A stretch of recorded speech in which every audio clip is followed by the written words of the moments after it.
So hello everyone, আমার নতুন ভিডিওতে সবাইকে স্বাগতম। সো আপনারা সবাই জানেন যে আমি আইসিটি ওয়ার্ল্ড কাপ টিম প্রিভিউর পাশাপাশি ফুটবল স্টোরি সিরিজটাও শুরু করেছি এবং ইতিমধ্যে আমি তিনটা জাতীয় দলকে নিয়ে অলরেডি কথা বলে ফেলেছি। আপনারা যারা ভিডিওগুলো এখনও দেখেননি তারা গিয়ে আমার ফেসবুক আইডি এবং ইউটিউব চ্যানেলে দেখতে পারেন এবং আমার ইনস্টাগ্রাম আইডিতেও। আর এই ভিডিওর কমেন্টে পিন কমেন্টে আমি এগুলো দিয়ে দেবো আজকে, আপনি চাইলে ওগুলো দেখতে পারেন। সো আজকে কোনো ন্যাশনালিটি নিয়ে কথা বলবো না, আজকে কথা বলবো হচ্ছে এমন একটা ক্লাবকে নিয়ে যেটার ডমিনেশন আজকে অনেক বছর ধরে চলছে স্প্যানিশ ফুটবলে এবং এই টিমটাকে এক সময় ইউরোপের পাওয়ার হাউস বলা হতো, এখনও তার ইউরোপ পাওয়ার হাউস এবং দলটা হচ্ছে রিয়াল মাদ্রিদ। দেখেন, এখন বিষয়টা হচ্ছে Real Madrid European power house কেন? আপনি যদি রিয়াল মাদ্রিদ হিস্ট্রিটা দেখেন, মানে ক্লাব ফাউন্ড হওয়ার শুরু করে এখনও পর্যন্ত এই সময়টুকুর মধ্যে মানে যেভাবে তারা ডেভেলপ করেছে as a club, specially Spanish ফুটবলে, শুধু স্প্যানিশ ফুটবলে না, ইউরোপিয়ান ফুটবলে তারা ডমিনেট করেছে। এখন প্রশ্ন হচ্ছে যে রিয়াল মাদ্রিদ এত স্পেশাল কেন, বা তাদের টিমটাই কেন সবসময় আমার রিয়াল মাদ্রিদ কেন সবসময় ইউরোপে ডমিনেট করে বা স্প্যানিশ ফুটবলে ডমিনেট করে? দেখেন, রিয়াল মাদ্রিদের পলিসি খুব সিম্পল। তারা ওইসব প্লেয়ারদেরকে কিনে বা তারা ওইসব প্লেয়ারদের পিছনে যায় যাদের পিছনে তারা লং টাইম ইনভেস্ট করতে হবে। এখন দেখেন, লাস্ট সিজনে আগের সিজনে আমরা এমবাপ্পেকে এনেছিলাম, এরপরে আমরা কোনো আর প্লেয়ার কিনি লাস্ট অলমোস্ট 2 সিজনে। এই সিজন বাদ দিয়ে ট্রান্সফার উইন্ডো বাদ দিলে গত ট্রান্সফার উইন্ডো আমরা কোনো প্লেয়ার কিনিনি, কোনো ব্যাকআপ প্লেয়ার আমরা কিনিনি। প্লেয়ার ইঞ্জুরি মানে দেখা যাচ্ছে প্লেয়ার ইঞ্জুরি স্টার্ট করলাম, আমরা কোনো ব্যাকআপ প্লেয়ার কিনি, আমরা কি করলাম একাডেমি কয়েকটা প্লেয়ার এনে খেলে দিলাম। এর কারণে অনেকে প্যারেসকে গালিগালাজ করছিল এবং আমি নিজেও, আমি তো মাদ্রিদ ফ্যান, আমি নিজেও পর্যন্ত প্যারেসকে নিয়ে অনেক ট্রল করেছি যে প্যারেস কেন প্লেয়ার কিনছে না, আমরা কেন প্লেয়ারের পিছনে যাচ্ছি না, কেন এমবাপ্পে ছাড়া কোনো সাইনিং আমরা করি নাই, মানে অনেক কথাবার্তা বলেছেন অনেক। হয়তো এরকম পাবলিকলি বলিনি, ভিডিওতে বা কিছু লাইভে বলিনি, কিন্তু বলেছেন, ট্রল করেছি।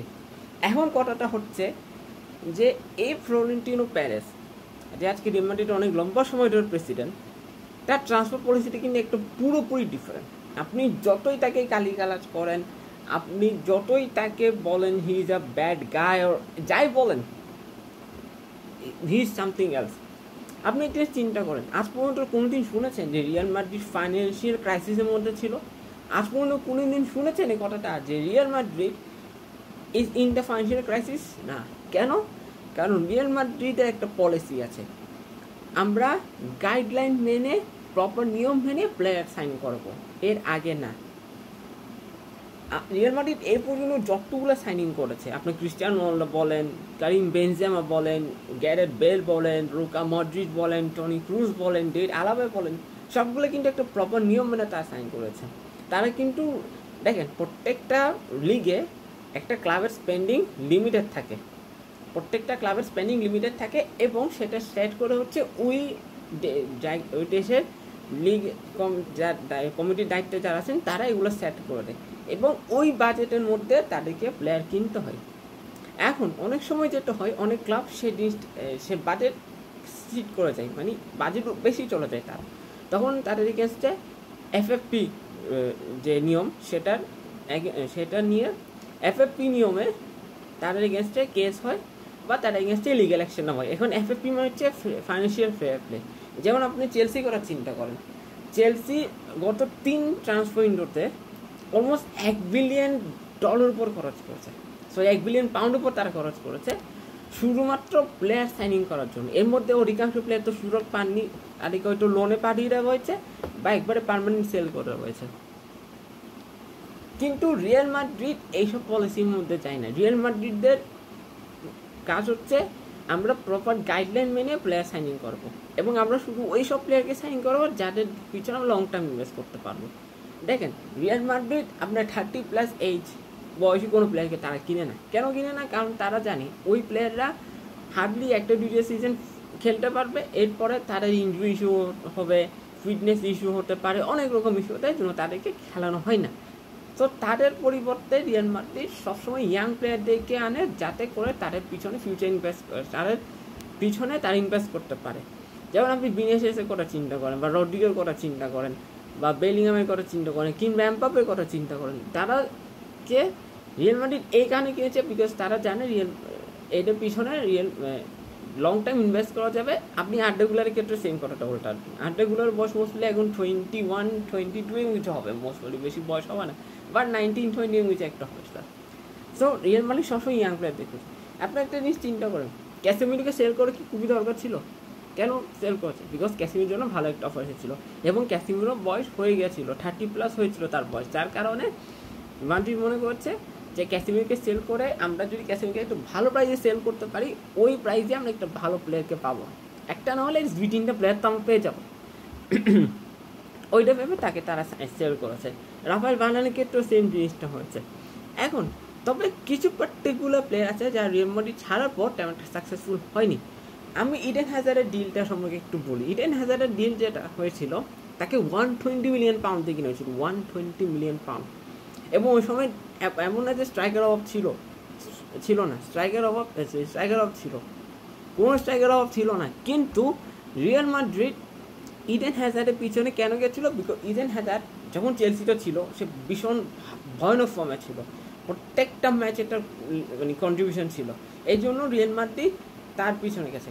ইন্টারেস্টিং ব্যাপার হচ্ছে হ্যাজার্ডকে কেনার পরে তাকে রোনালদোর 7 নম্বর জার্সিটা দেওয়া হয়েছিল এবং হ্যাজার্ড মোট 3টা সিজন ছিল রিয়াল মাদ্রিদে। 3টে সিজনে খুব সম্ভবত আমি যদি ভুল নয় 8টা-9টা মতো ম্যাচ তিনি খেলতে পারছেন, যার মধ্যে একটা এক ক্লাসিকোটা তার গোল আছে মোস্ট প্রবলি, একটা এক ক্লাসিকো না, লিগে একটা গোল আছে আর ইউসিএলে বড় করে একটা গোল করেছেন তিনি।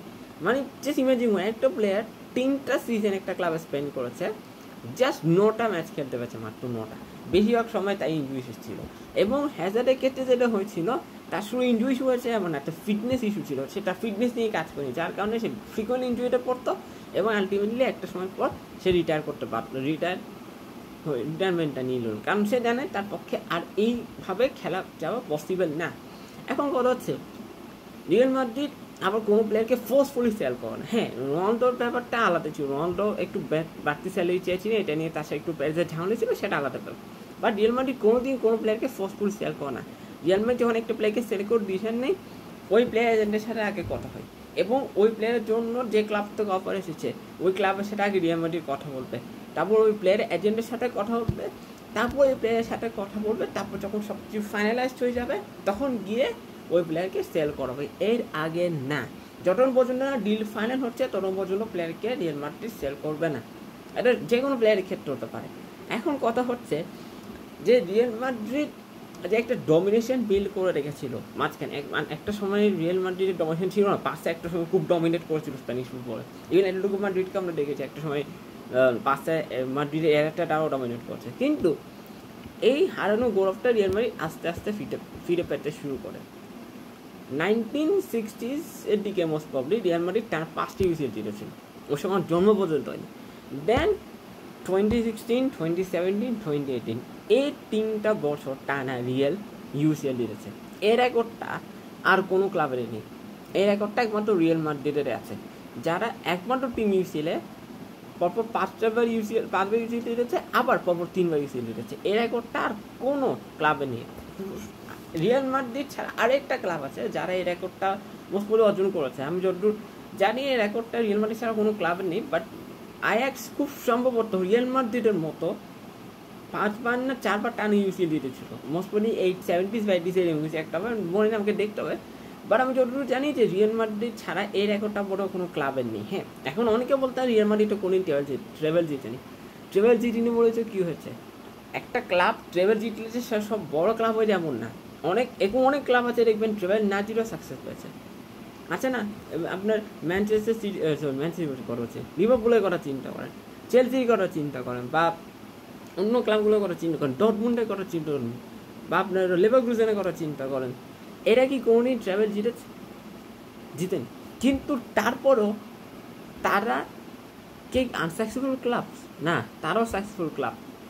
এখন কথা হচ্ছে রিয়াল মাদ্রিদের এই ডমিনেশনটা, এই অরাটা একমাত্র একটা ক্লাব ম্যাচ করতে হবে, সেটা হচ্ছে বার্সেলোনা। এখন এখানে বলবে অ্যাটলেটিকো মাদ্রিদ তো রিয়াল মাদ্রিদকে রিসেন্ট টাইমসে একবারে, আমি একটা কথা বলতে চাই, অ্যাটলেটিকো মাদ্রিদ রিয়াল মাদ্রিদের সামনে কিছুই না, আপনি যতই বলেন কিছুই না। এই বার্সেলোনা রিয়াল মাদ্রিদ এই দুইটা টিম অ্যাটলেটিকো মাদ্রিদকে লাস্ট সিজনে কী করছে আমরা সবাই কম বেশি জানি। তো ওই বিষয় নিয়ে আমি বলতেও চাই না, এটা অনেক কন্ট্রোভার্সিয়াল হয়ে যাবে। কিন্তু যেটা বলছি রিয়াল মাদ্রিদ যে ওরা বা রিয়াল মাদ্রিদের যে একটা হিউজ ফ্যান ফলোয়িং আছে all over the world, not only in Spain, all over the world, এটা কিন্তু বুঝায় যে Real Madrid still one of the best class in Spain, শুধু স্পেন না পুরো ইউরোপে। এবং রিয়াল মাদ্রিদ ছাড়া আরেকটা স্প্যানিশ ক্লাব যারা হিউজ ফ্যান ফলোয়িং তৈরি করে গেছে সেটা হচ্ছে বার্সেলোনা। এই বার্সেলোনাকে নিয়ে আমি পরবর্তী একটা ভিডিওতে কথা বলবো। But Real Madrid is the team যাদের জন্য আপনার কোনো ইন্ট্রোডাকশন দরকার হয় না। রিয়াল মাদ্রিদের প্লেয়ার, রিয়াল মাদ্রিদ এরপর যতগুলো প্লেয়ার খেলেছে এক্সেপ্ট 2-3টা প্লেয়ার বাদে সবাই ভালো করেছে। এবং রিয়াল মাদ্রিদে সব প্লেয়ারের স্বপ্ন এখন রিয়াল মাদ্রিদের হয়ে খেলা। এখন প্রত্যেকটা প্লেয়ারের স্বপ্ন হচ্ছে আমি রিয়াল মাদ্রিদের হয়ে খেলবো। রিয়াল মাদ্রিদ বার্সা এই দুইটা ক্লাবের প্রতি এখনকার জেনারেশনের প্লেয়ারদের অনেক বেশি টান। তার মনে করে যে দুইটা ক্লাবের যদি কোনোভাবে তারা খেলতে পারে বা অ্যাটলিস্ট একটা ক্লাবও যদি তারা খেলতে পারে, তার জন্য অনেক হিউজ একটা ব্যাপার। To play with the big players, to share dressing with big players, এটা অনেক একটা হিউজ ব্যাপার। সো এটা আমার আজকে ভিডিও। আমি ভালো লাগলে অবশ্যই বেশি বেশি শেয়ার করবেন। এবং আমি যেটা বলেছিলাম ভিডিও শুরুতে যে আমার আগে যে 3টা ভিডিও আমি করেছিলাম এই ন্যাশনাল টিমকে নিয়ে, সেগুলোর লিঙ্ক আমি এই ভিডিওর কমেন্টে দিয়ে দেবো এবং আপনারা চাইলে সেগুলোকে দেখতে পারেন। সো আশা করি আমার ভিডিও সবার ভালো লেগেছে। আমার ভিডিও দেখার জন্য সবাইকে ধন্যবাদ। সবাই ভালো থাকবেন, সুস্থ থাকবেন।